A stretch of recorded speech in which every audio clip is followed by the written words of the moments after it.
Welcome to the Jerry Graves channel. It's a channel that talks about narcissists. I want to go ahead and jump straight into the topic, but first, make sure you hit the subscribe button, comment, leave a like, all that jazz, and let's jump into it. Alright, so of course it's time to ball again.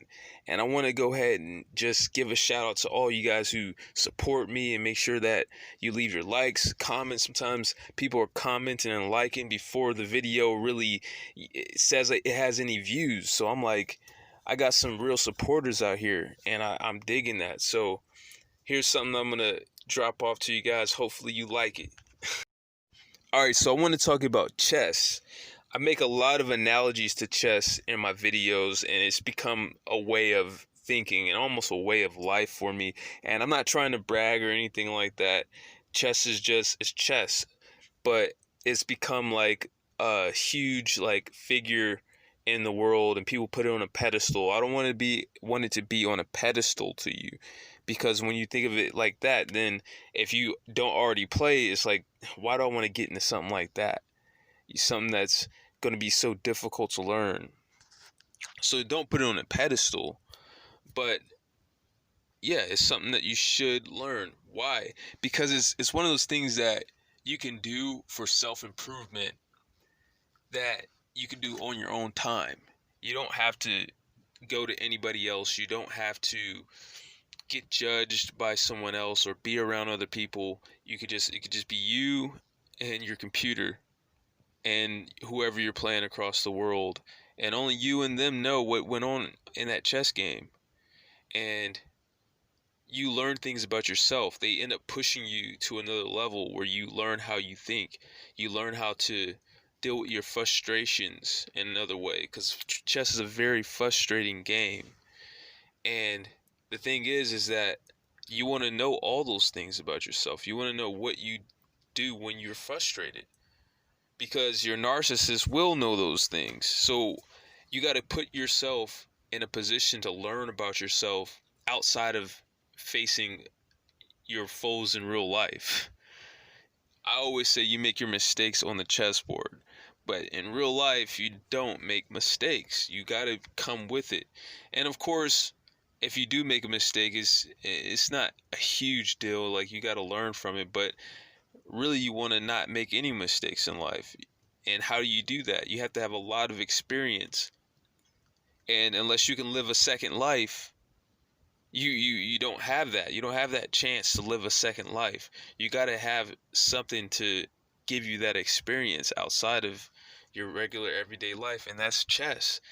And the only other game that can compare to it is Go. And I haven't played all games, but I feel like I've played enough to say that those are only two games that really can compare, or that can really teach you enough about life.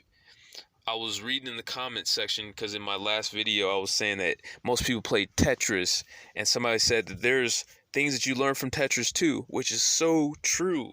And I almost forgot that lesson, that you can't, your mistakes stack up, and that's the main lesson that you learn from chess. And that's true. So you do learn. I mean, I said chess, I meant to say Tetris. That's true. You do learn that. So I don't want to take away from any other game, but chess teaches me something new every time I play, like, almost, and I do it for self-improvement, and I'm an advocate for it. Get out there, get on that chessboard, learn your lessons now, and learn about yourself, how you think, so somebody doesn't learn that before you when it counts. When the game is on the line. I'm not talking about a chess game. I'm talking about the game of life. And then they exploit you and you get manipulated, and you learn years later through sitting back and thinking about all your regrets. And you learn about what your mistakes were and how you think then, but now it's too late to do something about it. Chess is just what it is. I don't put it on a pedestal because I don't want you to be intimidated by it if you don't play it.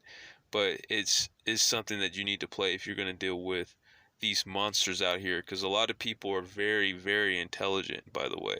The more I play chess, the more I understand, and I can really feel and see the amount of intelligence out here in this world. There are some real monsters out here, and they're incredibly intelligent. You know, it's not, and most of the people that are very smart are evil, by the way. That's the problem.